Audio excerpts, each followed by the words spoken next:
You can. I don't know. Just do I just have to like? I don't know if it's like TV. You know, well, are there certain words we're not allowed to say? I mean, I had to refrain from saying the N-word like every week. Oh, like yeah. Aaron, you can't say that. I'm like, damn it. I fired myself. I mean, talk. I mean, dang. Yeah, be normal. Just be you, girl. You gotta act like none of this stuff is here and just talk. Like I said, look, we're good. We can create a conversation. Pretend I'm drunk. We'll be alright. Yeah. The thing is, you are drunk, though. Yes, sir.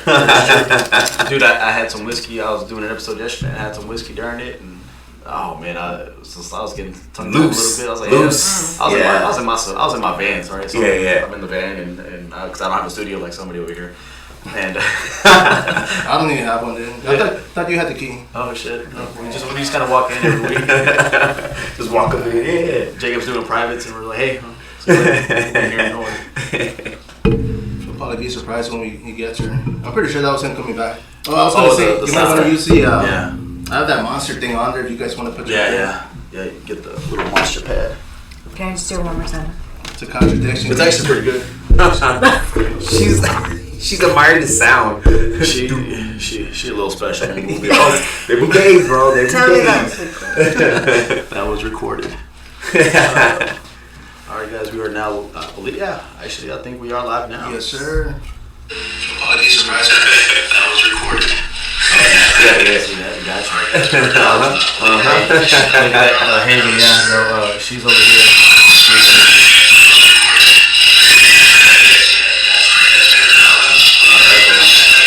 I think we put up the audio on that one. Yeah, I got you.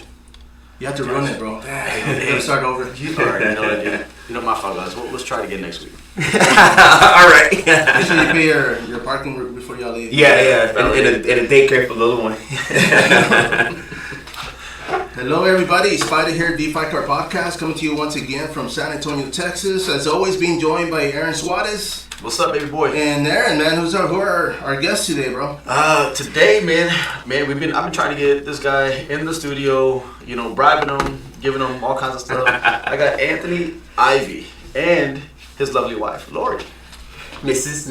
Ivy. Mrs. Ivy, right? Mrs. Ivy. Yeah, we're gonna embarrass her today. Man. It's gonna be sweet. It's the whole point of the whole broadcast right now. It's just embarrassing. It's the whole thing. This intervention, we're going to talk to you about those drinks, man. Well, everybody, as far as today's Friday, of course, Anthony, you do have a fight coming up. Yes. So, is today like a rest day for you, or what's going on with Friday? No, today's I usually do my 2 days, but because of we're doing the broadcast, I'm kind of like smashing everything together. Okay. So literally right after this, I'm gonna go get some like about an hour or two in wrestling with one of my main trainer partners, Ben and Amy. So yeah, we can get some rounds in, and then right after that, we're gonna do strength and conditioning, and then she's gonna get her little workout in, and we're gonna go from there. Yeah. Okay, dude, nice. Yeah, I mean, I know you're not gonna get you training with your brother today, right? No, because he's apparently in Hawaii. Okay. Please, D, if you hear, listen to this, enjoy yourself, man. But he's got a couple rounds for you when you get back. Next time, invite the person, man. Invite your brother. But yeah. So you have a fight coming up? Would you also have a birthday coming up? What's your birthday? The 23rd. So it's this Saturday? Sunday. Actually, Sunday. Yes. Sunday. Okay. This Sunday. Yeah. Damn. Well, we didn't get you nothing, dude. So just. I know. Don't worry, bro. Don't worry. Here, I'll give you this thing that my brother got me. Look at how cheap he is. So like always throwing gang signs. Yeah. He bought it in the best hotel. He told me I got it from Five Below. I was like, well, you need to go to 10 and Up. Get something, man. Go on Amazon or something. Man, and as far as training, man, because you do train out of the BTT Academy. Mm-hmm. Now, Benny, is he at the new location? Because I know you guys have a location off Thousand Oaks. Thousand Oaks. Yeah, no, we still train at the main gym in San Antonio. So the one off Glen Ridge. Glen Ridge. Yeah, we're still there. And I do a lot of training as well at Ambush Muay Thai, the one right there in San Antonio too as well. So yeah, dude, a lot of good looks over there. That new one is actually in my neighborhood. The northeast one? Northeast one, yeah. So like I live in the neighborhood to the right of it. Yeah. So, and then I grew up in that whole little section. Oh, that's nice. So, yeah. So you know it's a bad part of town, bro. So if something's missing from the cars, it's probably my house. Yeah. Watch out down the street, maybe. I know who took it. Yeah, I'm the only guy pawning three hubcaps. 3 hubcaps at a time. And so Anthony and Laurie, just the thing that really pops out with me with y'all two guys is 2 kids now. Yeah. Yes. 2 kids now. You're both training. You guys both have fights coming up.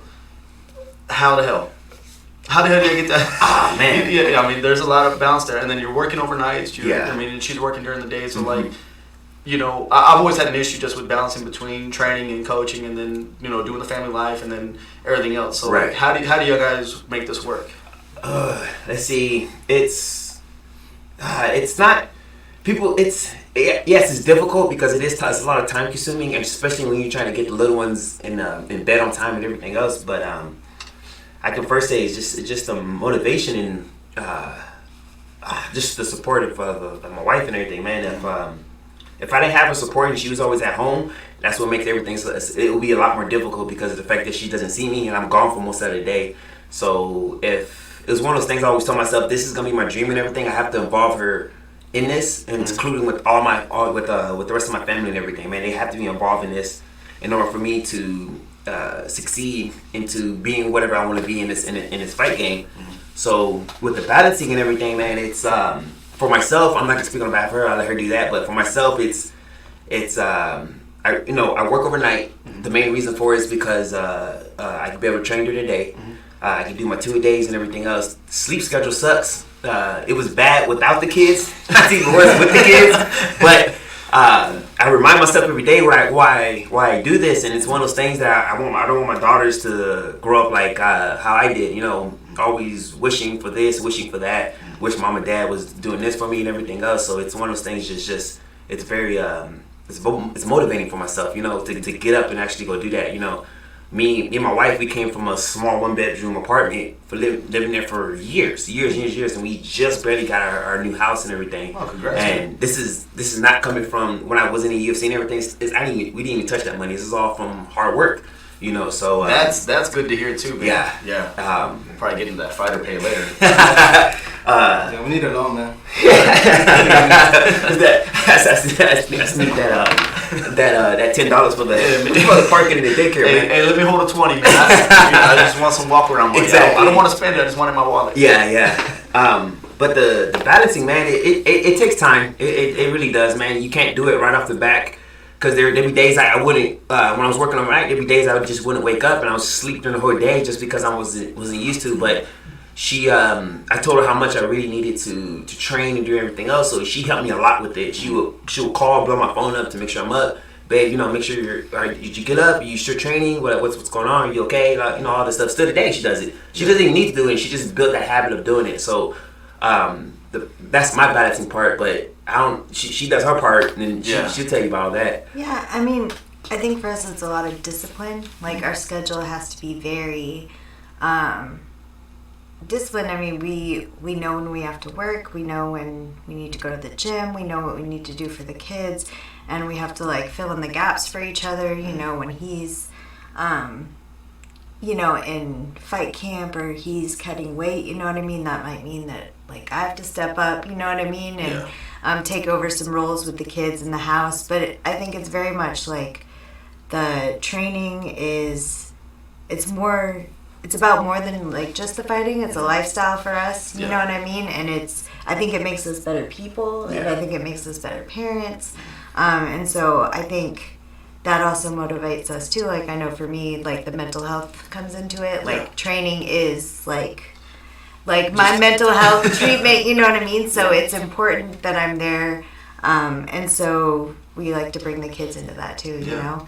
No, and I just had an episode with DD214 yesterday, and he talked about veterans and mental health or whatever, and I think COVID has really kind of shown us how important that is. Yes. Over the last couple of years, last couple of years, and I don't know when COVID's going to go away or where we're at with COVID, but I mean, just how important it is to get some mental help. The guy was telling me, he was Josh, real good guy, was telling me, it's taboo for a grown man or anybody to kind of cry or show emotion and this and that. And now we're learning it's okay to do that, guys. Right. Yeah. Yes. And everybody getting that done through training, through jiu-jitsu, through some type of movement is helping everybody out tremendously. Yeah. And so that's really cool, man. I mean, you guys having a set structure. Even right now, you guys can't see it, but little Ava's in the back. She's playing around. Yeah. Yes. So if you see Laurie popping up and out, it's because of yeah. Ava. Yeah. Yeah, man, Ava, she's man. Ever since she was she was born, man. She was with me all the time. She's still with me right now, all the time to my 2-a-days, to my morning training, to my night training. She was always with me. But she likes being at the gym. Yeah. But we put her in jiu-jitsu, and I would not say she's a fan so far. That's so far, yeah. She likes the social aspect, but the actual doing it. But we not trying to force her to do any of this, man. It's just one of those things. It's like, well, this is what mom and daddy does. See if you like it, you know. Yeah. But yeah, man, she's been. I mean, so if everybody's supportive, she's been there. You can come on in. You can come on in, man. It's gonna be like one of those presidential Zoom meetings. Yeah. You know, but yeah, no, that's cool. And then how old is your? And forgive me, boy or girl? Emma. She's a girl. Okay, Yes, so girl. 2 girls. Okay. Yes. All right, man. Yeah. So like I knew you had the second one. I didn't know what it was. She's about to be 5 months. Oh my god, Yes. dude. Yeah. That's crazy. Yes. Oh, and where's she at right now? Is she in the car? No. Oh God. That'd be great. Yeah, you just chill here, baby. She's so good. She's with my mom during the day. Okay, awesome, man. And also having that support system around with the parents and everything like that helps. Big out. help. Big help. Big Yes. help, man. You know, outside of that, man. So you have your fight coming up, and then after that, Laurie, you have a fight coming up. I don't have one coming up yet. Okay. My goal is to fight this year. Okay. The recovery from baby number 2 is much harder than baby number 1 as far as like losing the weight. So right now I'm working on losing, you know what I mean, that weight and getting back to where I'm going to be able to make my fight weight. And then, so yeah, I'm hoping like maybe this summer or Okay. Some point. Yeah, no, that's great. I mean, like I said, I've always been Fatima and these other girls that are training, but are also mothers, right? And how much they kind of have to carry a bigger burden or whatever when it comes to it, because being a mom, being a parent, it's a full-time job, and then you're trying to train and everything else on top of that. Like that just makes it a little bit harder, and balancing the between both of them is just amazing if you guys are able to do it. So no, definitely looking forward to y'all guys fight, or to you fighting this coming year. The other thing, man, nerves. So has she seen you fight? No, she has not seen me fight. I apologize. I'm lying. She seen my first televised when I fought in the UFC. Okay. She saw me fight that one. That was such a bad. So she was. It's because we have been very strategic about I don't want her to be there watching it because I feel like it would scare her, you know what I mean? I don't want her to see, daddy get hurt or God forbid, I don't want to freak her out. But she did state, when he was doing, your dad should have fed you. So. Let's go to commercial. I know, right? During his first UFC fight, he was on TV and she was at a friend's house, and so she did see him walking out, and she had a very strong reaction to that. We have the video, and it was very meaningful for him to see her be like, "That's my daddy," but it was funny because she was young, and so she didn't get the whole well, now he's gonna fight, so it was that's my daddy. Okay, what was I doing? But I don't want to bring her around the fights yet because I know how nervous I get, and I don't want her to be scared for daddy or anything like that, so I'm not ready. Jiu-jitsu's fine, but for the fight, getting punched in the face, I'm holding on. Now, has the nerves changed for you a little bit? No, from being a training partner, or has it gotten worse now? Absolutely the worst. I'm not going to say the worst feeling in the world because, there's a lot of worse feelings. But it's a terrible feeling. I absolutely hate it. I get nervous before I fight. Big problem with that. But the nerves I feel for him are absolutely terrible.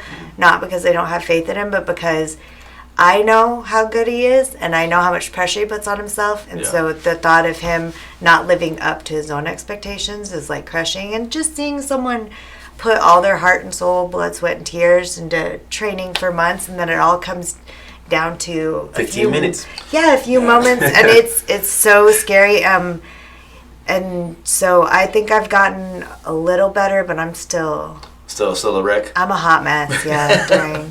Well, we'll have to get her to drink a little bit before she, just ease off. Yeah, so take a few shots. Yeah. Relax. It'll be okay. I didn't want to say it, but.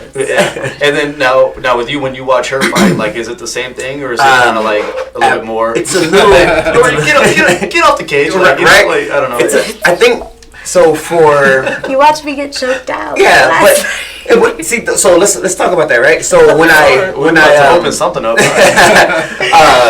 So when she first started fighting and everything, I wasn't cornering her, right? It was just Frank and we weren't together. Yeah, at the time, but it was watching her fight and everything else. It was just like, oh, okay. It was still a little nervous and everything because at the time she was a teammate, and then we started dating and everything. Then I became more of her corner, and then I got really into coaching and actually helping the fight team out and everything else. Yeah. So the nerve-wracking, it kind of substitutes for me wanting her to win, because she has to have this thing in her head where she has to, like, you have to want it. She just has to want it. If she doesn't want it at that time and point, she's not going to perform.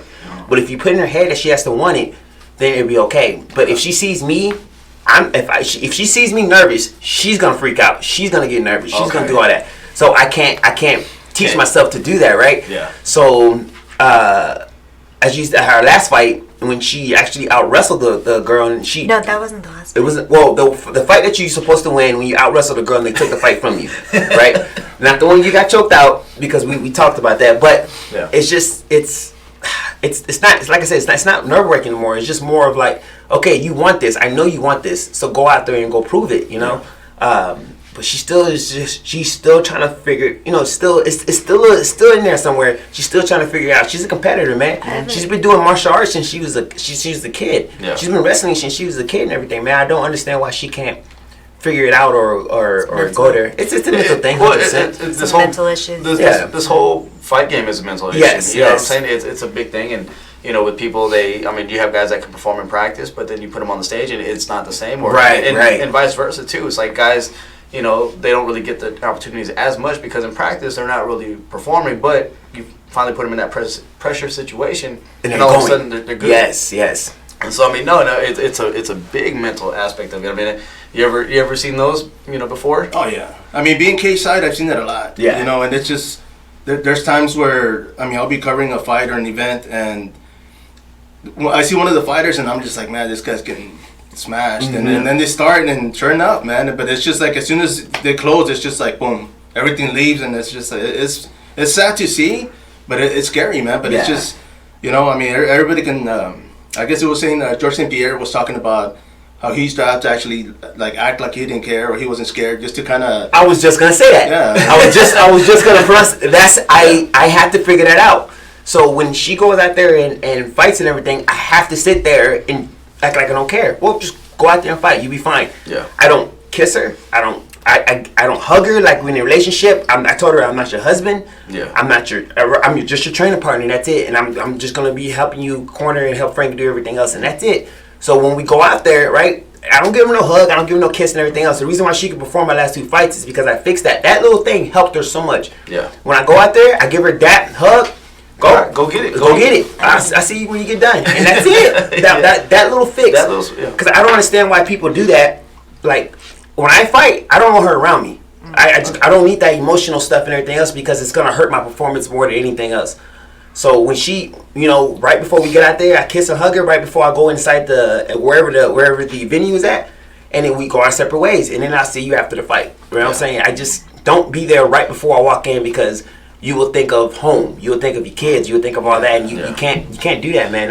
Not in the fight game, because it's not just that. You don't have to do it in a fight game. If anything that you performance, you don't want to do that because you don't want something to hold you back because you're gonna end up getting hurt, and that's the last thing you want to do. You can go out there and fight and lose or win, but it's when you get brutally beaten, it's because of the mental part of it. It sucks. Nobody wants to see that. Did you have to switch that? Like, were you finding that switch out like during practices, or were you finding like in I think Little Smokers, or was it just something? I mean, so first I just want to say like every couple's different because I think you see a lot of fight couples and everyone like is different levels of involved. But for me, involved with like his fight camp and his and cornering and stuff, I'm a little more hands off as far as involvement in the camp, I don't spar with him or anything. I learned that the hard way. Back in the day, we used to spar together, but now it's just like my nose is crooked. Like, Tell him to hit you on the other side.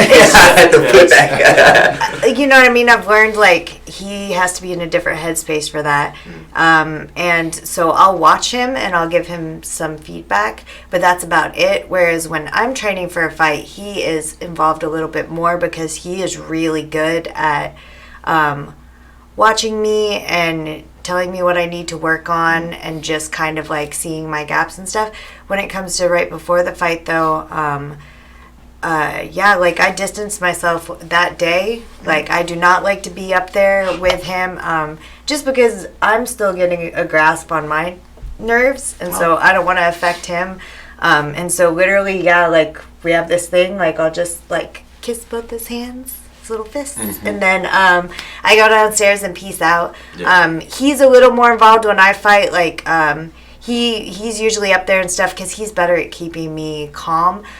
We just have to be careful because part of me, wants to make him proud, and that's kind of a dangerous thing in the cage because I can't be thinking like, oh, like Anthony's watching me like not do well right now, and I have to like fight for me. So that's where I think we're still kind of figuring out like how to be there for each other, but also that like when you're in the cage, like you're there alone and you have to fight that mental battle. Kind of on your own.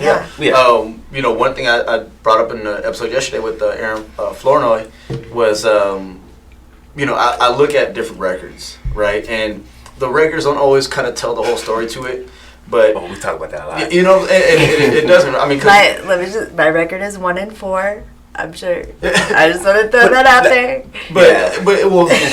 And just to make you feel a little bit better, I mean, my pro record was 1-2. You know what I'm saying? And but yet, as an amateur, I did pretty well. But I also lost to Dustin and was it Edwin and so. That's the thing I'm talking about with the records, right? Yeah. So you lost to high level guys.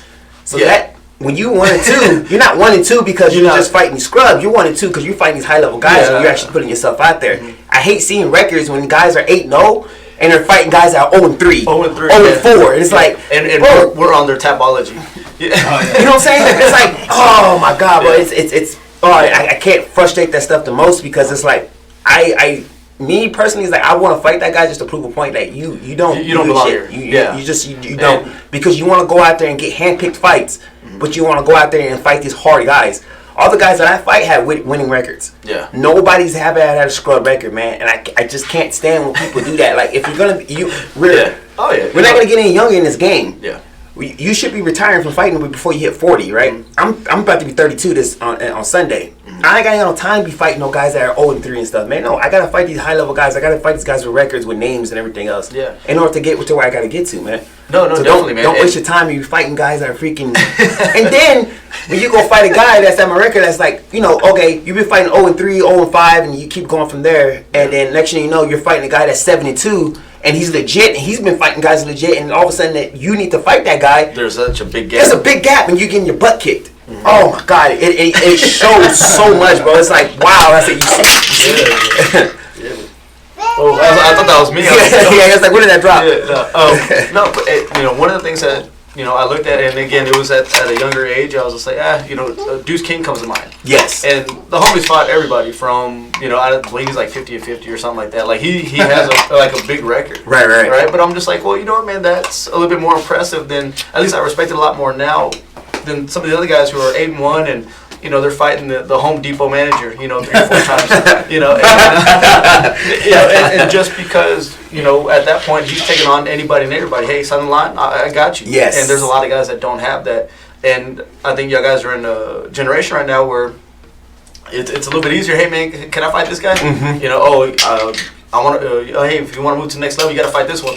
No, I want to fight this guy. I want to. That's what it is, man. It's so frustrating because me and D talk about it all the time, right? Yeah. So you have my it's both our records, but I especially want to talk about my twin brother because he's been doing the fight game for a lot longer than I have.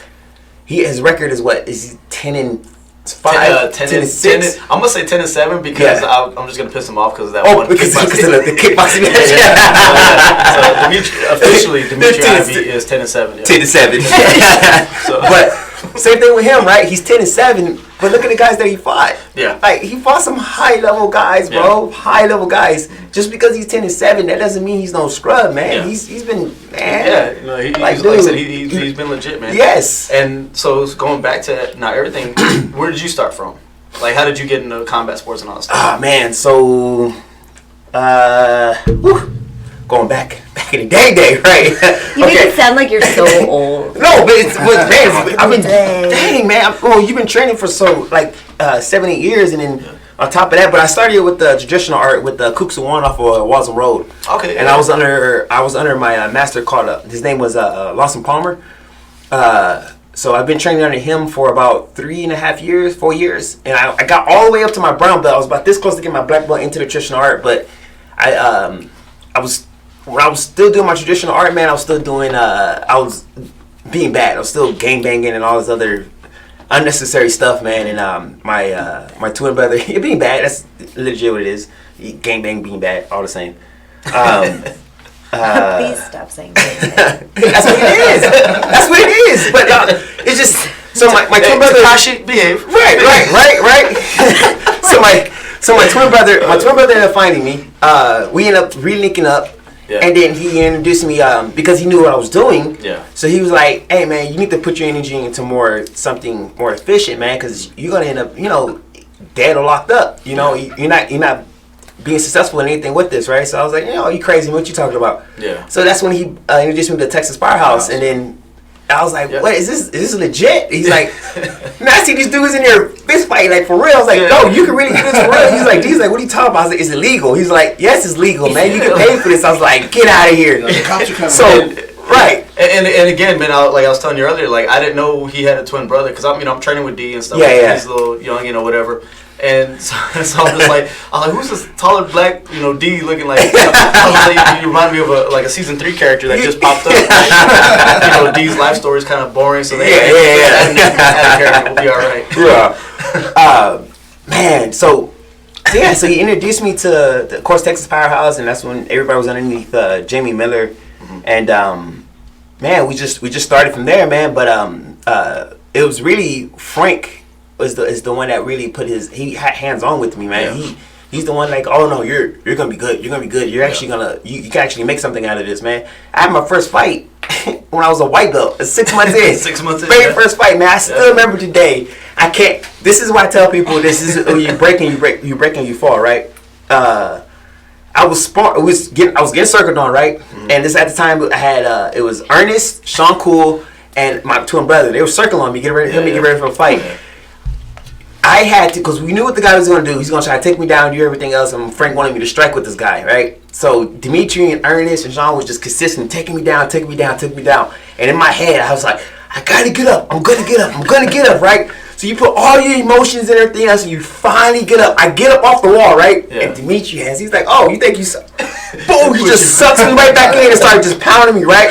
Me, like, man, this is my older brother. He's beating my ass right now. Like, what? So I get up, man. I'm dead ready, finna start tearing up, like crying, bro. Yep. So I go behind the big old Fairtex bag, right? Big old kicking bag, and I start just tearing up right there, man. So I'm crying like, wow, what? Why am I doing this? Why am I doing this? And then what just brought me back was right around the corner. He was like, "All right, man. Whenever you done get ready crying, come back away. You got a few more rounds to go." I was like, okay. Yeah, man, you got the little lip moving. Yeah. Okay, big bro. But see, and I'll let you know. I mean, you haven't been the only Texas Powerhouse guy that's cried in that little 30-minute gauntlet. Yes. Like it's a really crappy. Hard. It's hard. It just sucks because you finally get some space. You finally I'm back up on my feet or something, and they just take suck it right back from you. Yes. And I'm not gonna name any names, because we know the guys out there. Uh-huh. But yeah, man. I mean, I was just like, dude, like, homie, like, hey, man, let's go ahead and wipe that and let's get back to it. Yes. You know what I'm saying? But no, definitely, man. Yeah, the gauntlet sucks. And have you been in the gauntlet yet, or like been circled on too? And oh yeah, all the time. I cry a lot too. I'm a big crier. Yeah, I've cried. It's like, Laura, we haven't started yet. I want to get it out of the way first. Yeah, start shaking. I'm much better now. I used to cry a lot more, but I still, especially during fight camp, I'll usually cry. Like as soon as I hit like a point, like physically of exhaustion, it's like all the filters go away, and it's like just like all this emotion comes up, just like I don't know where from. So, but yeah, I've been circled on lots of times. That sounded weird. Oh God! Yeah, here we go with this. Yeah, we'll move that one out. But no, but that's the one thing I've enjoyed about fighting too is the fact that you can't really fake it, right? Because there comes to a point where you're gonna get to a breaking point, and it just whatever happens. And I've seen it so many times, and I've had a female that we've trained over at Southside, and she just like she was getting circled on, and finally I think she got head kicked by Fatima. And I don't know what she did. Like she ended up just snapping, and she like put her hands down. She's like, "Why are you doing?" And I was like, "Whoa, hey, man, y'all like, it's cool." I was like, "But you gotta keep going. You gotta keep going." Oh, you know man. I've gotten so mad at him before. I flicked him off. I cussed him out. All kind. That was before you left the house, right? Man, bro. He makes me mad. D makes me mad. I've been That sounds about right. head kicked by D. Because we still today we still do that same game plan. Yeah. When people still get circled on every minute, and it sucks, man. It's crazy because people get emotional when it gets to that point of breaking, and people don't know what to do with it. So to me, it's like I always tell them, like if you're gonna get to the point that you get emotional, two things gonna happen. Either you're gonna continue to do it, or you're just gonna run off. Yeah. And that's it. And you gotta face it.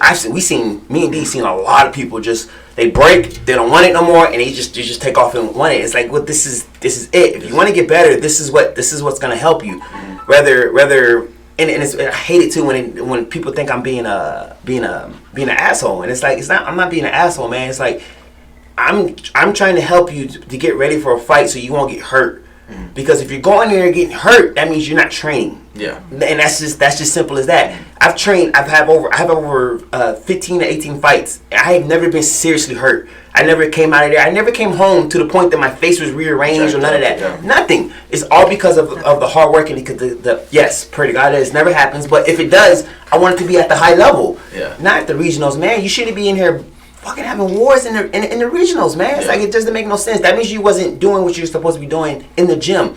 You don't have to have a high level gym to get ready for these fights, and people never comprehend that, man. It's frustrating. I think that's why like your team, your fight team, and your coaches feel like family, and I think that's why even after all these years, like the people that we trained with at Texas Powerhouse and then BTA, like we still like love a lot of them and are in contact with them because you get really close because when you're camp in front of people, like, and I just like Coach Frank comes to mind, because he's been with us through like the entire thing, you know what I mean, and he's family, like he was there when we got married, you know what I mean. Everything. He's been there through the birth of our kids, like he's, you know what I mean, been like this huge part of our lives. Very, very supportive, man. Like I get out of his way, and it's the thing that I always tell people too as well. Is if anybody's listening to this, man, if I ever bang fists with you, I love you. Like seriously, man, because nobody. Ask Jacob. Jacob knows it, man. No, it's hard. It's hard, and you will never lose that amount of respect if somebody sit there and circle with you, even though you have the most intense wars or the less wars. If I ever touch gloves with you and we fought and sweat and blood with each other, man, I love every single one of them, man. Okay, and I good. appreciate everybody. That's me too. I had him over at Southside. So. But it's just a respect when it comes down to that part, man. Yeah, no, man, definitely, man. Yeah, I mean, like I said, jiu-jitsu and MMA and all that stuff. I mean, the struggle that ends up really bonding people together, man. I mean, you said talking about Frank. I still love the guy, man. He, I remember every time, he'd be in the gym and, I'm getting ready for a fight or whatever, and we do like the 5 rounds of pads or whatever, and then we got to switch, and we're holding it for the other guy. He's like, hey, man, look, you got to fight, man. Go ahead and do 5 more rounds. I was like, all right, cool. I ain't gonna trip. I was like, I have to pass 5 more rounds, you know what I'm saying? So, but he was in a lot of things, man. I love, I don't want to get too off topic, but I just feel like Coach Frank's awesome, and I just want to say this, like, what I love about him is, like, with Anthony and I, you have 2 very different people when it comes to the aim of our fighting, right? Right. Like when they're training together, but like Anthony, he's trying to take it the highest level, you know what I mean? He's going to get back to, the big stage, and he wants to do these things. And then you have me, and it's more like, just want to be able to perform out there. I want to break through some mental barriers. I don't know if I'm ever going to go pro, but like, I want to train hard, and there's more of a personal journey, right? Yeah. And he does, like, Coach Frank is so amazing. Like, he does not care what your goal is as long as you're there and you work hard. He is willing to put just as much effort into me as he is Anthony. And it's like, that's very rare to find a coach like that who is just doing it because, like, He's a coach. He's a coach, Yes. yeah. And Yes. he's wise, Yes. and he is invested in us. He's invested in, like, his students.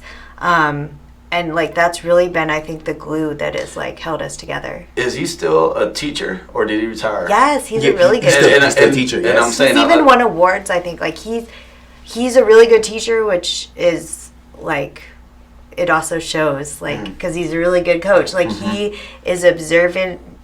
He watches us. He takes note. He knows our fighting probably better than we know our fighting. You know what I mean? He knows our strengths and our weaknesses. When we gonna mentally break? When we gonna Yeah. succeed? If I could just listen to him, like, I would be so good. We'll Like, get if you. I We'll could- get you one of those like Frank calendars over there. Yes. Where you turn it off and you If kind I of. would just listen to Coach Frank, I would be amazing. But And then Laurie, so when did you get into combat sports? Because I mean, I know he kind of said it a little bit. So, but when did you? I've always been like kind of like a rough and tough tomboy type. I know that's hard to tell because I'm so feminine. But I did wrestling in high school. I loved it. Like, that was my life. But then I didn't want to wrestle in college because I was totally burnt out. Like, I trained super hard, and I just could not imagine doing it anymore. But I always kind of I played like club lacrosse in college. Like, I wanted to find something. I love being a part of a team,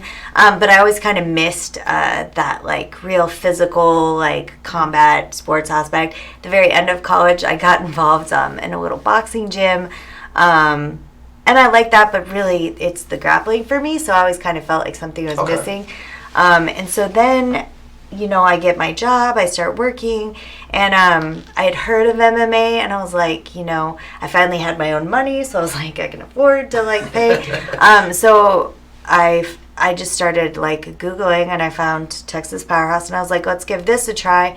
And immediately I loved it because it was like, it had the grappling with the jiu-jitsu, there was wrestling, and then it was kind of fun too because you got to, like, punch and kick, and so, but I never thought I was gonna fight.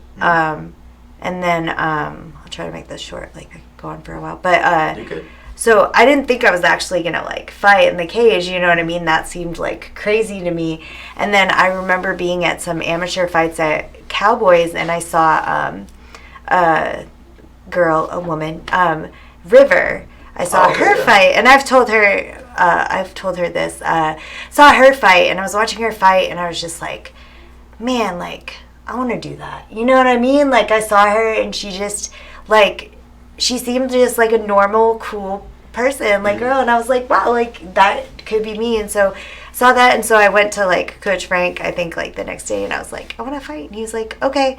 And so that's where my journey, like, began and is still going. But Dude, that's awesome. I mean, like I said, that's I've talked about representation all the time, when it comes to different things. And of course, some positions probably need to have some credentials first, but like just what you saw with River, where she's fighting and she's a woman and this and that, and like, hey, I can see myself doing that now. You know what I'm saying? And it's a good thing. because she was so, like, normal and cool and, like, you know what I mean? Yeah. Like, she was, like, approachable, but then, like, there she was being a badass in the cage. And so Yeah, it was like, yeah. wow, like, I want to be like that. You know Yeah. what I mean? Like, and that's why I think it's important for my girls, whether I win or lose, whether my record, stays the way it is or whatever, I just want them to see that you can Do anything if you put your mind to it. yeah, like that you can work hard and you can be in something that was considered a male-dominated sport for a very long time, but that if you want to do it, you have a place there. Yeah. And that, you can be a strong you know what I mean, woman, and Yeah. and do these things. No, I mean, definitely, man. I mean, I'm right on with that as far as, that movement and getting more women fighters out there. I mean, one thing I've shot out there before is I want to see like an all women's, like a women-owned gym with all women fighters and it's just a women team. You know what I'm saying? And how much better that would be for that environment and that type of thing. I know we have like the girls and geese and stuff like that, but it's like, or like ladies only open mat or whatever. Yeah. But I'm like, dude, I said, what if we just take that concept and just move it into just an actual gym? Just, you can sign up, man, but you got to be a woman. And I mean, well, we won't get into the legality of everything else, right? I don't want to get canceled here, but it's good though. That's I mean, and with your record, man, don't even worry about it. I mean, that's why I enjoy my outlet with the Fighters Podcast, because it's not just, a fighter can be anybody. You know what I'm saying? You're fighting against, I think everybody would like to be related to a fighter, or at least related to that word. When the marathon runner, when he's, coming down the finish line and he's, stumbling, he doesn't have enough energy in his body, he's fighting to get to the end. And, Yes. And anytime you can get described as a fighter, and I think it is like the best compliment ever. Yes. And y'all guys get to live that every single day with y'all's training and what you guys do on the big stage. So yeah, really big ups to y'all guys, man. With y'all guys, both have fought before. How have you evolved in the sport? You want me to do it? I got the longer part. I'll go shorter. Okay, go ahead. So Laurie's evolved. So like, I mean, okay, so let's say this. I think when we talk about evolution too, it's two different ends of the spectrum. Like, I feel like his line is like here and my line's like, whoop. Like I make very small gains. Yeah. And it takes me a while. I would say I'm not the quickest learner. Whereas he's kind of different. But as far as evolving, I've evolved a lot. But we could get into technique all day, and I think, I mean, that's one thing, but I think the important evolution for me is the mental part, and just that part is still going on, and that's what the part I want to get past is I want to be able to step in the cage and perform and do what I'm capable of doing. Win or lose, I just want to be able to go out there and do that, and I have moments in the cage where I have felt good, I felt alive, I felt present, and then I've had moments where all I felt was, anxious and scatterbrained. And so I think the evolution for me is just being able to tap more into those moments and believe in myself and be confident and have more of those moments than the moments where that other little voice creeps in and tells you that you're not good enough and that you don't belong there. So, my evolution is just continuing to fight that voice, and to have that other voice come through, in the cage. And really speak. Yeah, no, that's good. That's awesome. Top that. Top it. Try to. All Alright guys, that's been the Fight Card Podcast. We are going home. Man, the evolution of my fight, the whole, how I've involved in everything, man. Your body's evolved. Yeah, so when I stop, calm down. None of that here. Sorry. That's a different podcast. Most people don't know is when I started fighting as an amateur, I was fighting at 155. Yeah. So I was legit walking around like 175, 180. I was very tall but skinny, very, very, very small frame and everything else, right? So I was doing that. Of course, I did pretty well as an amateur because I won the PCG when it was there for the 155 championship, and I went pro, and I was doing decently there. So when I started doing that, I won. What is it? I won my first two fights. No, I won. Yeah, I won my first. No. You won your first fight, and then that second fight was the Bellator fight. Right. So yes. So I won my first fight, knocked him out. Then I had a Bellator fight, which was against Jason Langer, that's a whole different. That's a whole different story by itself. But I went to that one. He ended up. During the fight, he ended up throwing me, and I ended up almost dislocating my shoulder. I messed it up pretty bad. He ended up finishing he got a darce on me, and I couldn't do anything. My shoulder was out, man. So I ended up tapping from that. From there, we knew it was not too much of a weight cut, but my body wasn't stabling for the weight. So I took off for about a year just to, recover my shoulder and everything else. As soon as I did that, man, I got bigger. So through that whole entire time, I ended up when I was walking around like 175, and now here it is, almost 7-8 years later, I'm walking around 205. Right, so that's when I did the transition to fight at 170. Still a big cut, but it's more stable and it's more efficient for myself. Well, and not to interrupt you, but I feel like you definitely have to shout out. We have a strength and conditioning. Yeah, help. Yes. Strength and conditioning coach, Melissa, and her work with him and with me and everyone that she works with, as far as She's building muscle and stuff. She's She's amazing. Yeah, she's very committed, and she's helped him a lot. Yeah. But man, so I've only been training for 8 years, and I've done a lot compared to the people that's been doing it for 12 to 15 years, 12 to 18 years, whatever. I've done a lot within 8 years. I got my black belt. I got to the UFC. I won. I defended the Fury belt three different times, and I went to go fight in Detroit and won that belt. Right. So I've done. I remember that. Yeah, I've done. Man, I've done a lot. So. How was that, man? How was that taking that dude's belt? Just man, it was tough, man. That dude was, man. I thought I was in trouble right now in that first round because he caught me with the left, but I took it. Yeah. Right? And the thing was that worried me because I didn't feel like I was ready, but I guess I was ready because I've been training for so much because we was on our honeymoon. And then I got the fight called to me right when we was on the ship going to where we was going to Cancun. So we was on the ship heading towards over there, and I get a call saying that, hey, can you fight in a few weeks? So I'm like, well, I'm not training right now, but I don't know. And she was telling me, no, don't take it. But I seen this interview, and this guy was like, yeah, man, nobody wants to fight me. I'm the best. And I was like, I gotta take this. I have to take it. It's not because of shit talk. It's just because it's competitive to me, right? He's a really he's a really nice guy. Yeah, very, very nice guy. Like Very, very shout out to Willis Black, man. That dude he's a monster. Yeah. So we go out there, we fight him, and I end up finishing him in the fourth round. That was my first time ever going in the championship. So I fought 4 different championships. Well, right now I fought 5 of them, but that was the first time that I've actually went to the fourth round for a championship fight. So we took that one, and it was a shock, man. I was like, oh man, I can do this. I'm really good. And then COVID hit, and it just ruined. Man, I'm not gonna blame everything on COVID because I blame it on myself because I was lazy.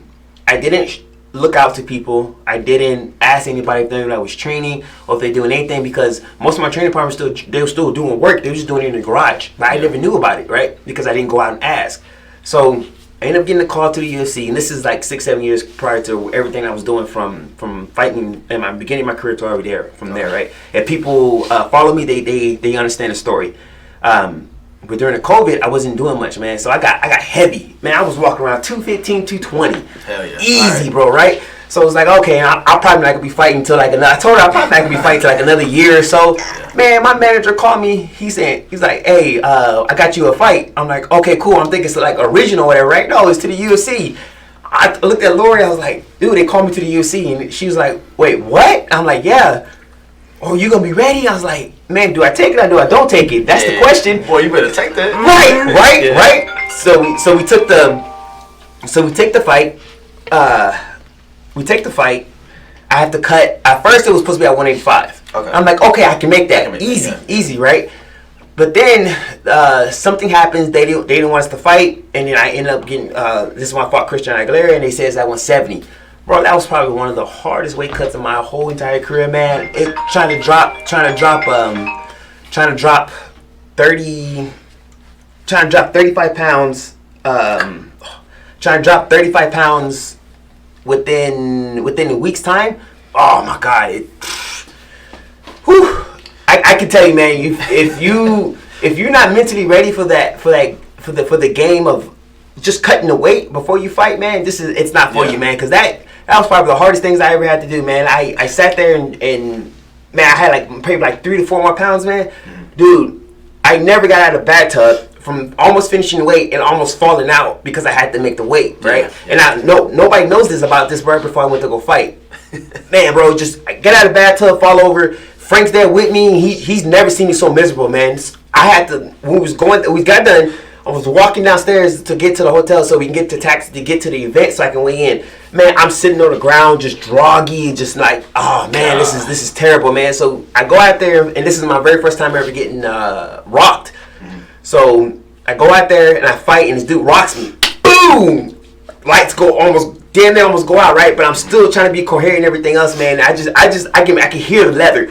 Boom, boom, boom, boom, boom, boom, boom, boom, and the ref just stops it, man. I'm like, oh, I can't believe I did this for my first UFC fight, man. I was like, and then that's when I said I had my mental breakdown, man. I was like, oh man, this is not for me. I was just it's terrible to myself. And then literally like almost like 4 or 5 months later, they called me up for another fight, and I'm like, shit.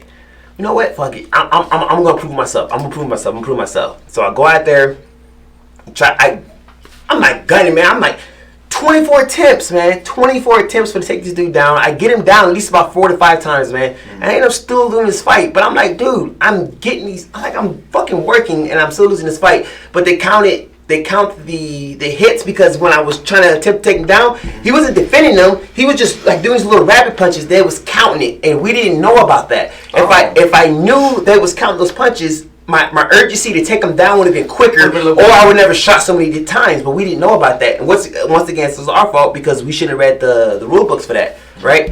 So we go from there, man, and then I end up losing that fight. Of course, heartbroken and everything else, man. Yeah. And then a month later, the UFC, I ended up getting a email. Me and my manager ended up getting an email saying that they cut us from the UFC. And I was like, damn, I don't even get my third fight. I said, y'all give these other guys in Houston their third fights and everything else from off of two fight losing streak, and then y'all not gonna give me my third one. And I was pissed off, and I was like, oh, I'm gonna prove them wrong, all this other shit, man. I get Eric calls me, say, hey, well, you can fight this next dude that wants to try to get to the contender series and everything else. You can fight him and go from there. You know, all right, cool. I'm back in training. The gym's open back, and we're working hard, man. So I'm working hard. I go out there and I fight this dude. This dude knees me, right? He knees me. It wakes me up. I don't know what the ref was thinking when this dude knees me. I drop down to my knees, but I drop down and I pop back up for a double leg. And as soon as I get into the double leg, man, the ref is over stopping the fight from off that one knee. And I was like, are you fucking kidding me right now, bro? Like, I'm a defending champion. I've won multiple championships. I've been in trouble way worse than this, and you're stopping the fight. Yeah. Right when I made it in the double leg, man, it was so freaking frustrating. I was so frustrated with it, man. Through the whole entire thing, man. It's like, it was just, I didn't know what to do from there, but like legit, in my back of my mind, man, I'm like, man, you know what? I'm just gonna, I don't care about this shit no more, man. I don't want to fight no more. I'll just help people get better and everything else. But what inspired me more is it's Laurie. Yeah. She walked up to me and legit, like, crying. Baby, please, it's just a mistake. I understand. Just don't give up. Don't give up. Crying, walking up straight to me. She didn't come up to me saying like, hey, babe, I don't think you should be doing this anymore. Hey, babe, I don't think I can't watch you do this. You know, this sucks and it's hurting our family. None of that, man. She just squashed all that stuff. No, baby, you got this. Continue to work. And then you're like, you know what? You're right. So I took off.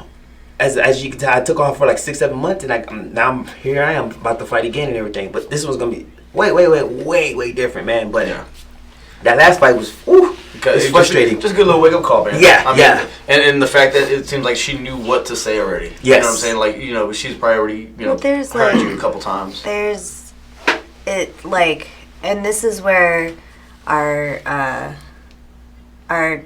goals may be very different. But the one thing that is the same is the mental part. And for him, I know what he's capable of. And there will be a moment when everyone else gets to see it in the cage. And he just needs to keep training and fighting to be able to, like, break through and like have that moment, and so just in that moment when he lost, I knew how hard he was going to be on himself, because he's hard on himself when he wins. You know what I mean? When he wins, he tears himself apart. So I knew it's not a win. It's just, and so I knew like what was going to go on in his head, and I knew also though that his journey was not over, and that and that he needed to, you know what I mean? He needed to keep going. And so he is. And that's where, like, the mental part comes in and, you know. But the evolution or the elevation, whatever you want to call it, right? The growth of all this is what it is. Most people in my position would just give up. Yeah. Most people just be like, you know what, I'm done. Like I said, I was about to do, and it's just like she said, man. You just can't give up on something that you work so hard for, man. I'm one of the hardest training guys in the gym. I'm working. I'm still going and train. I'm trying to get most of our guys to get in and try and be the same motivated person in order to get to where they got to get to, right? But people want to do these. People want to do these. You know, train once here or 2 to 3 times a week and think that's all they need. It's like, nah, man, you got guys out here that are hustling really, really, really hard. And if you want to be ahead of the game, this is what you have to do. If this is your dream and this is your goal or your heart and soul or whatever it is that you want to do with this, man, you have to be in here. You have to be in here and train. The reason, if you see my twin brother, this growth, right? From when he left Jamie to all the way from right now, it's way different. It's because he's seen me and he sees me grinding all the time and he matched that. And all of a sudden now he's winning fights.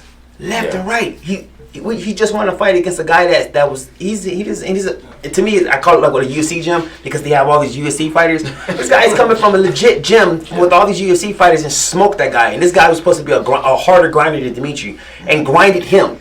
Yeah. You know what I'm saying? And that's it, man. I think it's very much about, like, what do you do when the hype train is no longer on you? You know what I mean? Because people,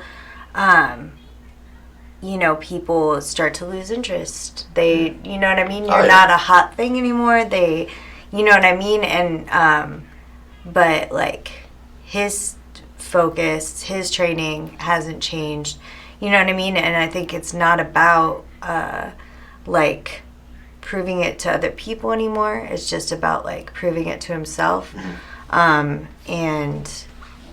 I think that's a big part of it. You know what I mean? Is, like, there are people who want to support you when you're doing well, but then fall off when you're doing worse. When you're losing. But there are people in our lives, in his life, you know, people like Coach Frank, like Diego, like Dimitri, you know what I mean? Like Ben, who their view of him, their support of him has never changed and will never change. And it's been the same since. And has been the same. And I think that foundation, that family, you know, because when we left, when BTA closed down,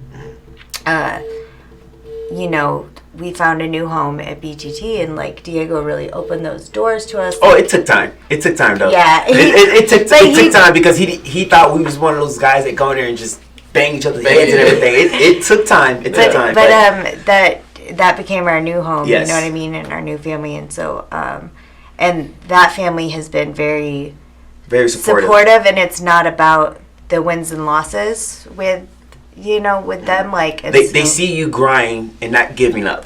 Yeah, it's an eye opener for them. Yeah, you're doing, and it's not something big, right? You can't get rich off of this. You can't get a lot of money off of this, right? But it's the thing that you want something and you're grinding so hard for it, no matter what it is what they see, and it's a huge eye opener for everybody. And it's like, oh crap. And I brought this up yesterday. I don't know if you guys are familiar with Simon Sinek, but he's a speaker and all that stuff. But yes. And he had a thing he talked about with working with the Navy SEALs, and they talked about it was a chart. And on one side it was performance, and then the other chart was a trustworthiness, right? And so they said the toxic leader is the guy that's a high performer, but he's of low trust, right? And that's not the guy you want. And they would much rather have a guy that's like a medium performer, but of really high trust. Like, that guy's a lot more valuable than the other, right? And the reason why I said that is just because it sounds like that's exactly what Diego's kind of looking at is, okay, I can trust you to perform, okay, that's fine, that's great, but are you trustworthiness of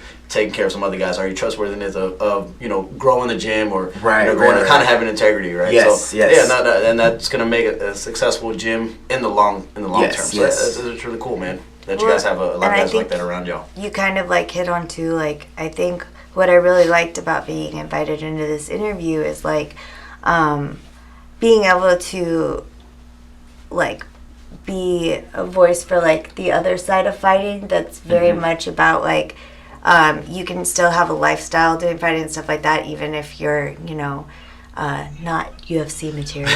And it's very much about the journey. Like the value is in the journey. Like the value is in the training every day. You know, the relationships in the gym and just like those moments on the mat where you want to give up on yourself and you have to push through, and those moments every day build up into, you know, this amazing benefit that you get from like being a part of this lifestyle. And I think that's really like important for people to hear and to know that like this can be for everyone. You know what I mean? Like you can, you know what I mean? You can be a part of this lifestyle, whether it's jiu-jitsu or MMA. Even if you never want to step into the cage, that it's more about like just seeing what your body can do, seeing what your mind can do. Yeah, pushing those limits. And it's amazing. That's where like the motherhood comes in for me, is like, you know, having kids, you kind of fall in love with your like body and what it could do. Like, look, like we grew this amazing thing, you know, and then, you know, to get back into shape after it, and then to go in the cage, like you see things that your body can do that you never thought, you know what I mean? And it's just like, it's an amazing thing to be a part of, and it's an amazing thing to watch your partner do, you know? No, man, dude, definitely, man. I've enjoyed it. sPidA, do you have any questions on these, man? I'm falling asleep, bro. No. Right? He's like, I'm actually listening, and I mean, I'm hearing what you guys are saying, and one of the things I wanted to talk about, man, earlier, you were talking about when you were walking around, you gained weight and you went up to like 215. Yeah. I noticed that you looked over at Aaron, man. Is there a reason why? No, man. No. I identify as 155. It's a hoodie, bro. I'm wearing 3 other shirts here, man. That's funny. No, but seriously, man. I mean, as far as when it's fight time, like right now, you're training. You have a fight coming up. You're cutting weight. So does the whole family cut weight? How does that work? Well, yeah.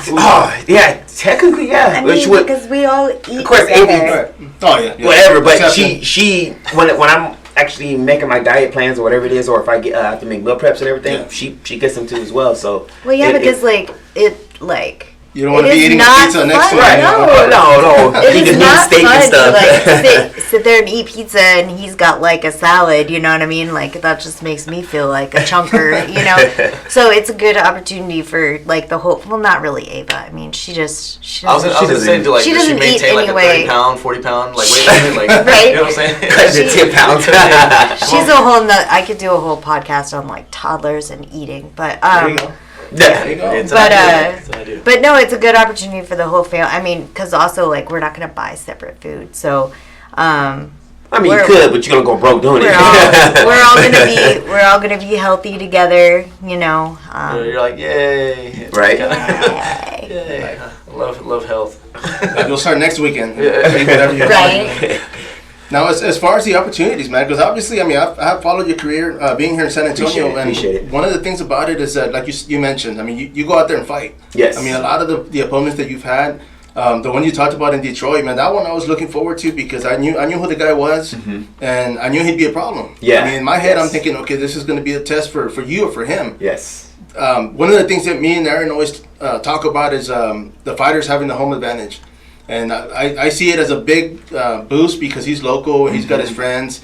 And so I always kind of lean towards the local guys because I'm like, man, you have to travel. Yeah. Did you drive out there or did you? No, we flew. Oh, okay, I was going to say because a lot of times road trips, man. I mean, you get off and you're freaking aching. You're already cutting weight, so you're cramped up. Or even going on the flight when I was cutting weight. Oh man, dude, it sucks so much, man, because you're taking off and it's, you know, that pressure, your gut just sucks. It just sucks. But one of the coolest like hometown advantages things that I think I've ever been a part of with you is when we had to go to Houston to fight Aaron Reeves. No, it wasn't Aaron. It was Jason. No. When we had to go to Houston to fight Jason, it was Like, no one else could go to weigh-in, so it was literally Just just me and me and Anthony. And it was Two-man army. It was cool, though. It felt like us against the world. You know what I mean? The only reason why it was like in that, there. the only reason why it was like that is because, so our first weigh is when I fought that guy, we you face off and everything, right? He put his forehead against mine, right?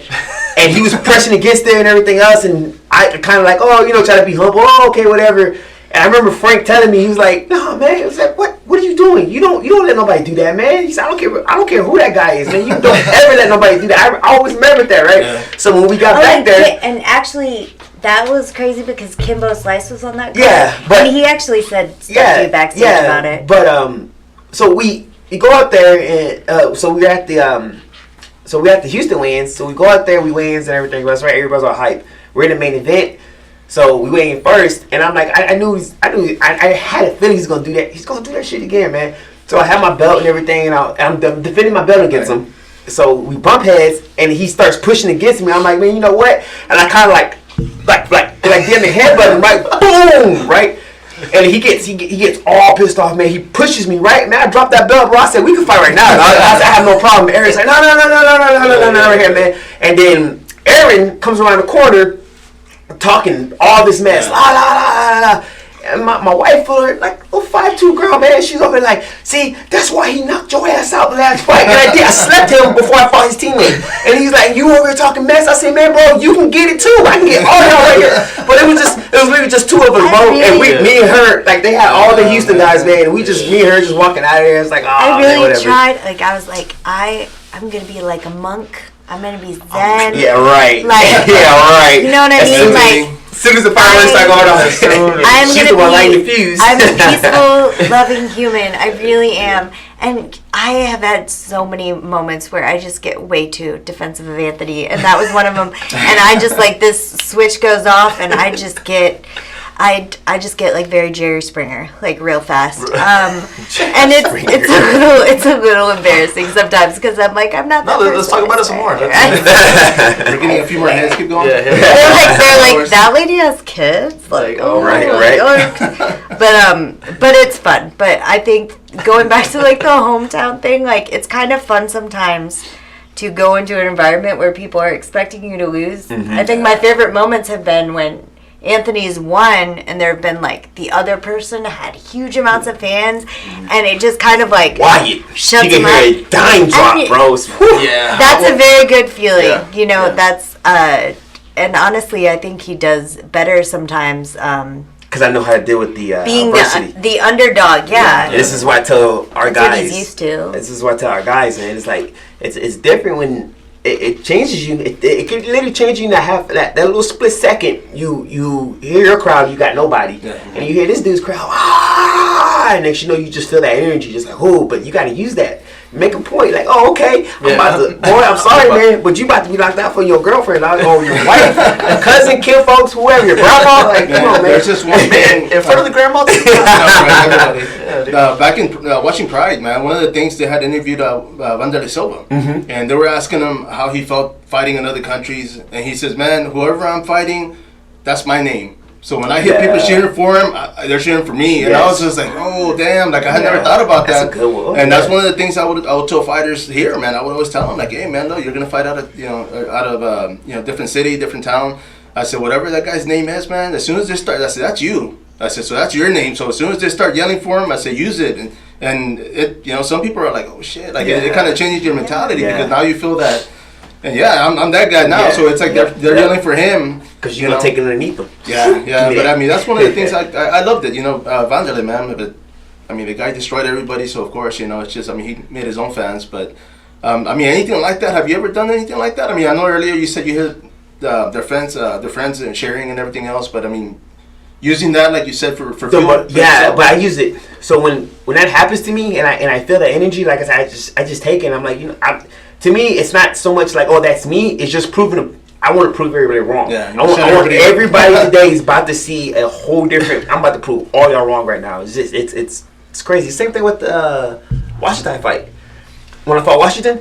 Oh, dude, that was the one that got rowdy. Man, bro, is not even between you and Washington because you guys were so respectful. Right. We had we had mutual respect for each other, no beef or nothing. It was just the fans. Yeah. All the fans thought that this dude was gonna go in there and knock me out, like legit, and it wasn't. But I was at that time and point, I was damn near out striking him before I even tried to go for my takedown attempts and everything else, man. Then when I finished him, man, everybody just got wild. There's a riot. People throwing chairs over the balcony. I was like, what's going on? I remember that.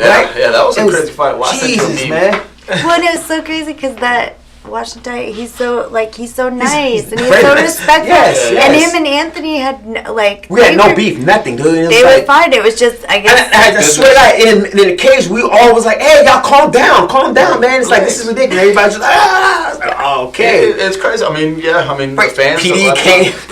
It was crazy, man. The fans are a little wild. They put a few drinks in them and get crazy, man. Get wild, man. That is nuts. But I do remember that night, dude. That was it's crazy night. That was kind of ugly for me, man. I think that's why Eric right now has his security personnel on point. It's actually PD officers instead of just regular security, like bodyguards. It's legit PD now because what had to happen, and it went to the news and everything, man. I was like, wow. And that puts a black eye on things like that, man. I mean, we're trying to grow the sport, we're trying to get everything there, and when stuff like that happens, that's not good. But yeah, man. And I mean, being local, I mean, of course, you were in the UFC. I mean, of course, now we have CJ, we have Alex Hernandez still in there. Do you ever train with these guys? I haven't trained with CJ. I've trained with Alex Hernandez when he had asked D to help him for one of the UFC bouts when he was still here in San Antonio. Oh, okay. And we went over there to help him out, and then of course Ray Rodriguez. We cross trained with each other too. Right. So, but yeah, I haven't trained with CJ. And I was just curious because there's got to be like some sort of a mutual respect, man. I mean, especially since you've been there. I mean, of course, Peace Pratt, himself. Right. I mean, I just always thought there was always that one look, like you kind of like, hey, man, like, I did what you did or whatnot. Yeah. But when I see Peace Pratt, it's always a mutual respect towards us and everything, man. So, that's it. I don't have much to say about Peace Pratt. It's just I just see a cross. Hey, what's up, man? We just try to. Everyone in the fight came. We just try to we have respect for him, which is. As long as they show it towards us, and then we'll show it right back towards them. Yeah, well, and of course I follow you on Instagram and all that stuff, but I mean, I seen you cross train everywhere. Yes. And then I was about to damn near slap my phone when I saw you. He's like, "Hey man, you didn't tell me it was at HOJ," and I was like, "Bro, get your ass." Bro, dog, I know that, dude. When we came over to, it was last Saturday we came over to train, man, and I was like, "Wait, is this where the studio's at?"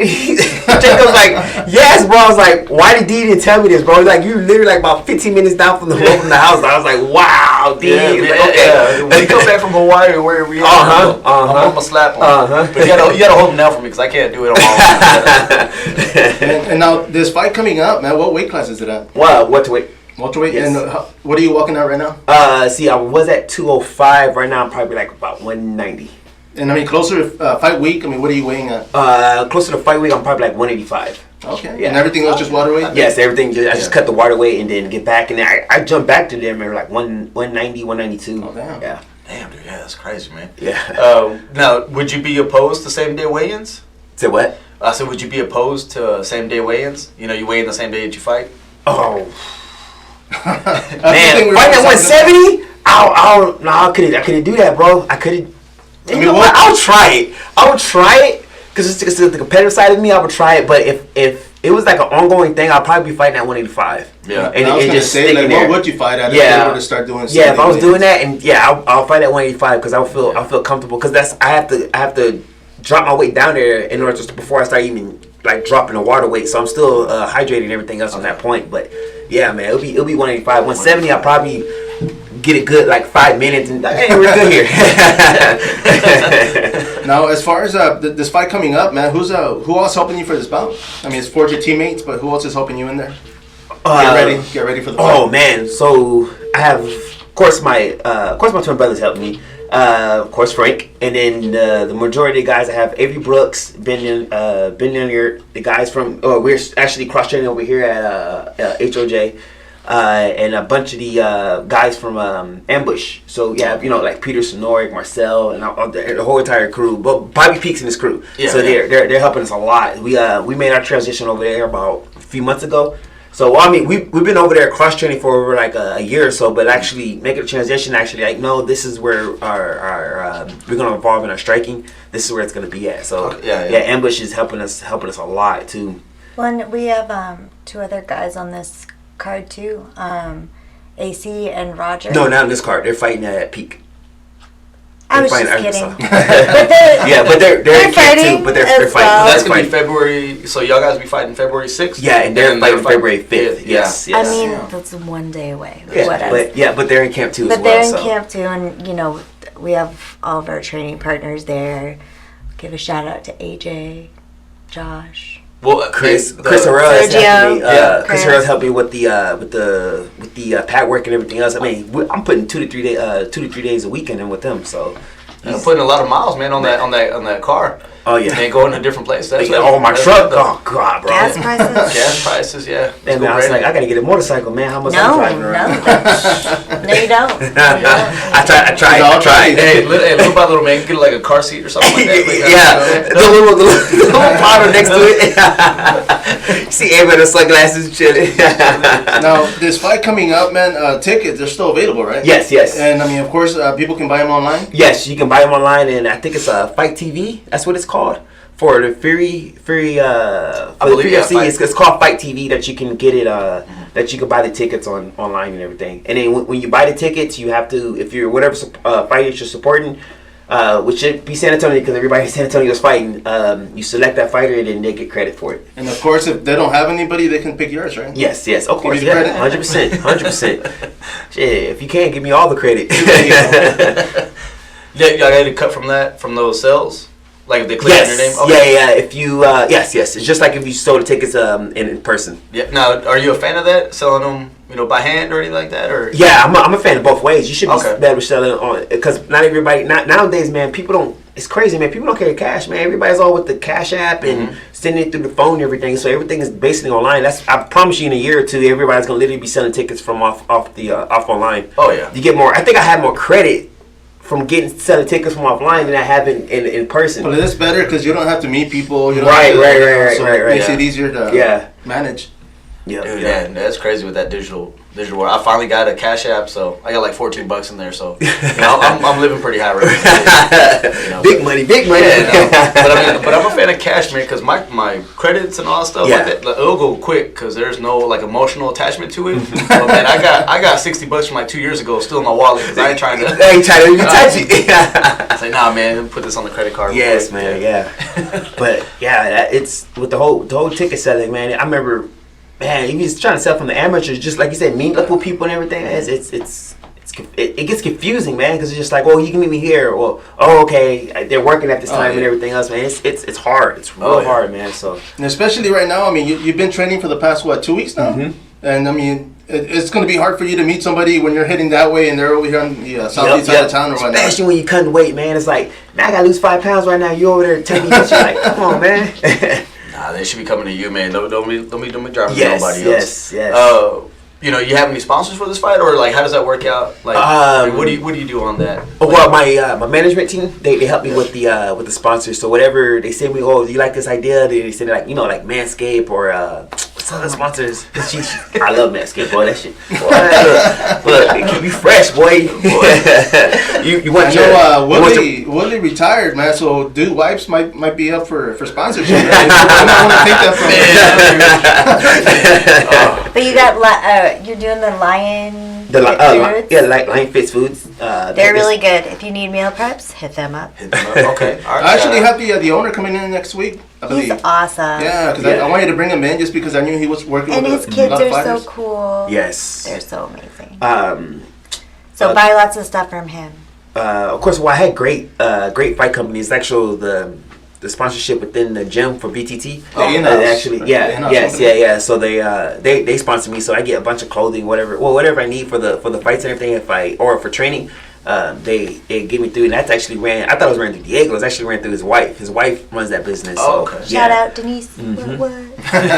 Oh man, both of them are very, very supportive with everything that we do, man. They take good care of us. Yeah, very good care. So they even do stuff for the girls. Like they're very generous. Good people. No, and I mean I know BTT was there when he came in, but I mean, since he's been there, I've only met the guy twice. I've seen him throughout the fights as far as Diego.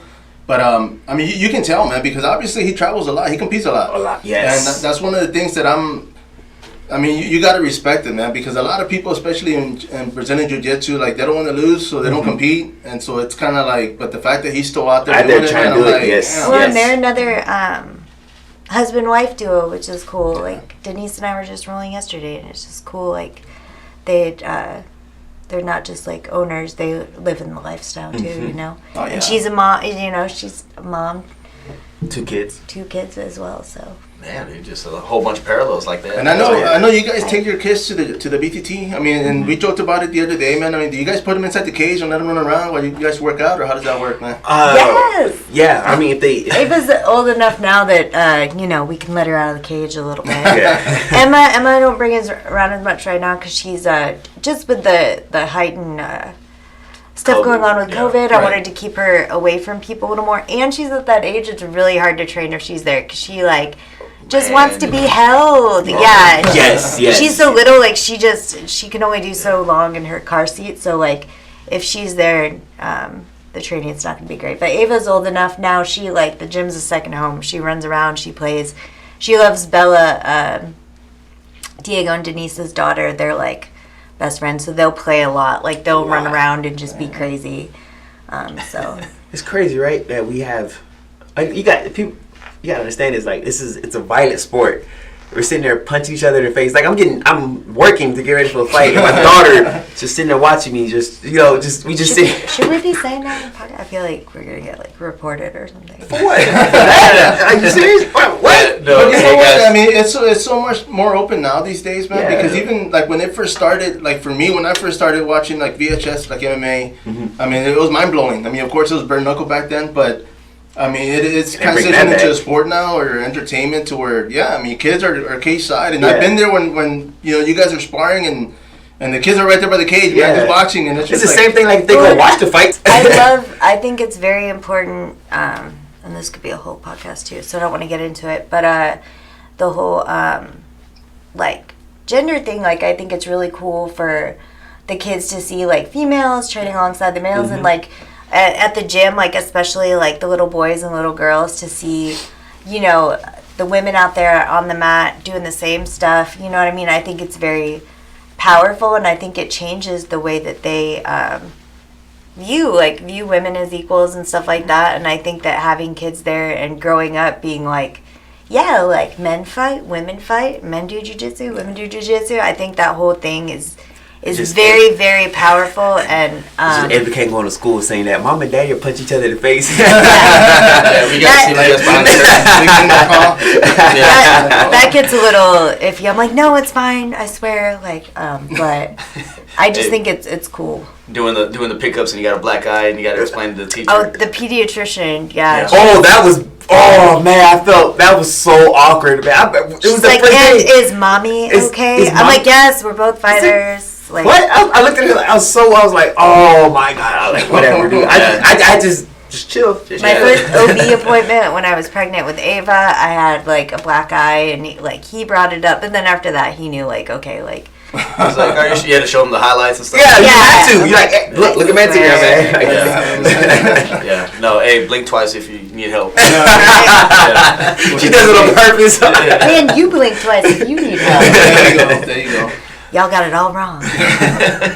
Man, well, I mean, did you have anything else to add? No, man, no. I think this has been great. It really gave me an insight of like y'all's lives as far as, you know, how you guys balance everything. A lot of respect to both of y'all, man. And when it comes to how you guys are running your family, the training, I hope you guys both, you know, are working on y'all's journey. And it seems like you guys are set off into the right path. Tell Frank I said what's up, man. Tell him I said hi. Yes. You know, give him a hug, slap him a little bit or something for me. Probably give them all that. Yeah. You know, but I don't have anything else, man. It's just, No, and I wanted to end this because when you guys were training, did you guys train with Aaron? No, I never got a chance to. I've invited him to the gym, Yeah. to Southside, but I mean, I trained a lot more with Dimitri, and then I think when she was at Powerhouse, I was already kind of in and out of the gym a little bit, and it was, I'd pop in maybe on a Saturday or something, just kind of just talking shit. Okay, I was just curious. I was gonna say that he walk around with his 2 belts, or how was it, man? He kind of walked through the gym, took off, and that was it. They probably know me best for just drinking at Cowboys and just talking shit. That's the best, baby. That's the best. Hey man, I have one Naga belt, and I would walk around with that thing all day if I could. That's my one belt. I'm like, That Naga belt. Oh my god. I made him hang it. I made him hang it up. He has his like actual belts, and I'm like, you're hanging up my Naga belt. That's my one belt. And that's how we're gonna actually label it. It's like Naga Champion, Laurie Ivy. Put that at work, make it your These two. Yeah, and then be like, and Anthony Ivy too. Yo, just a guy. Just a you can guy. carry the belt. We wanted to do that. We'll just like Demetrius twin. Yes. We got it. Man, well, I want to thank you guys. I mean, Aaron, of course, for inviting you. Of course. Yes. Had a I'm glad to pleasure. make it out here, man. Especially because you're 15 minutes away. Thank you, D. Yeah. Thank you. No. But good luck on your fight, man. I mean, of course, I know appreciate you're ready. Pulling for you, of course, being the local man, but of course, looking forward after this fight. I'm looking forward to see what else. We already got coming your way, man. We already got set plan, and I'm just gonna say it like when I go in there and smoke this guy, man. Our next step is I want my rematch with Christian Aguilera. I want that. I want to get it out the way, man, because I didn't get a chance to actually show what I can do from that point on. I think if the weight cut wasn't bad and I actually went out there and performed, it would have changed my whole entire career with the UFC. So I want that back. So, but that's the plan. But first, we're gonna go fight this guy. So, yeah. Hey man, good luck, man. I hope you get that. Appreciate it. And then Laurie, of course, will be looking for you sometime this year fighting. So you gotta let me know. And then I'll get you on my outlet and we'll just talk some more. Oh my You god. address her as Naga Champion. Naga- That's it. That's just One time, Naga Champion. We'll put multiple times. Who's looking it up?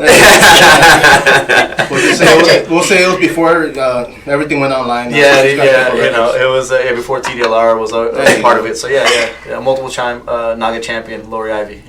Yeah, for sure. Everybody out there, man. This is sPidA, the Fight Card Podcast. Of course, Aaron Suarez, Mr. and Mrs. Ivy. Thank you guys for coming. Until next time, everybody, follow up. That should do it. That is it. Guys, I appreciate that, man. That was awesome. Now it sounds weird. Yeah. That was super fun, y'all. Okay, I gotta go back to work. I do. Yeah. And no, we already put in your 2 weeks. Don't worry. Right? Oh my god. I hope everybody's on fit. But it was my lunch hour. Whatever. They'll be fine. They're like, we know where you are. It's like, you liar. That was fun. Hey, don't be kissing her here. No. Right? This is the gym. These were really good. Yeah, they weren't too bad, man. Appreciate you all. Thank you. Appreciate you. Thank you, man. Yes, Thank sir. you. Yeah. And good luck, man. Yes, Thank thank you you. so much. Y'all guys keep in touch. My man. Appreciate you, boss. No problem. Yes, sir. And then. You gonna come train with us tomorrow now that you know we're gonna be here? Oh no, man, my wrist hurt. Oh my God. The way my schedule's set up.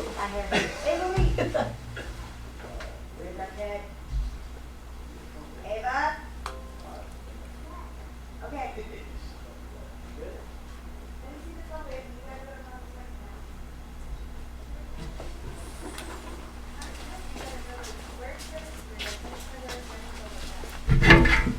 It didn't have this.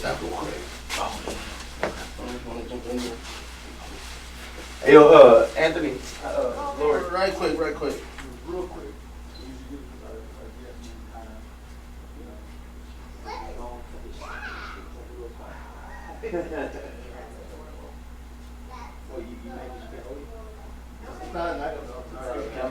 Right? No Naga belt.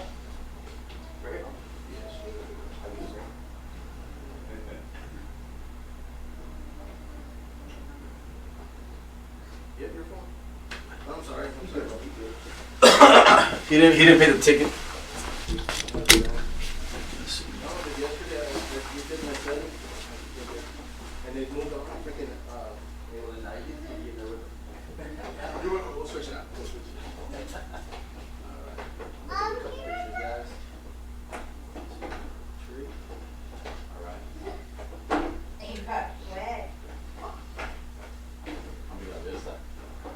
Oh, Jesus.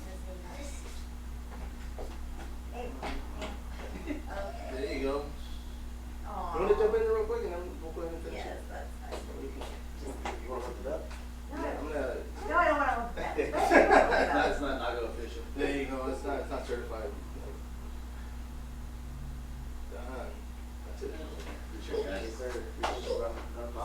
They figured so cute. All right. You think it's like that? Yeah, thank you guys for letting me know. No I didn't problem. know it Thank was you guys for stopping by, man. I I appreciate was that. like, Anthony, no one wants to be my kids. Well, I had Like, actually. well, I want you to be there. Yeah. No, actually, I was interested in you coming because I had talked with Roger Narvaez, who does the Street Defeat, Yeah. and then I probably do want to talk with you and Roger at the same time. But there was also another place that we had gone to called Comfort Foods Yeah. that used to be Los Patos, and it's people that rehab and stuff like that, and kind of how important it is to get people to get involved with some type of movement like this. Oh, So- if anytime you want to talk about, because that's what I work with people with severe mental health issues too. Like that's my job. But oh my God, I could talk forever about mental health and like all of this stuff. Social. And my